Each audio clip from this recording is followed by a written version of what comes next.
અપ્રિય થઈ જાય.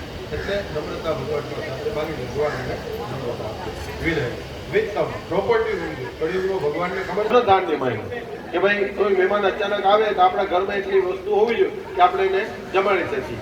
અતિથિ જે દેવ છે, બરાબર. કોકને કંકોત્રી લખીને આવે એ વસ્તુ જુદી, પણ એને આપણા ધનધાન્યની પ્રવૃત્તિ કરજો. એટલે આ વસ્તુ એટલું ઉપયોગી છે બધું માની, બરાબર. દીર્ઘમાયુ શ્રેય બહુધનો, બરાબર. જેટલું બધું છે જરૂર છે એટલું બધું માગી. આટલું ભગવાન આપણને આપે એટલે આપણું જીવન પરિપૂર્ણ કહેવાય, બરાબર. પણ ભગવાનને તમે રિક્વેસ્ટ કરી, પાણી આપીને, જળ આપીને, બધી વસ્તુઓને આપણે પસંદ કરી, હવે ભગવાન આશીર્વાદ આપે. ભગવાન આશીર્વાદ કેવી રીતે આપે? બ્રાહ્મણ દ્વારા આપે, બરાબર.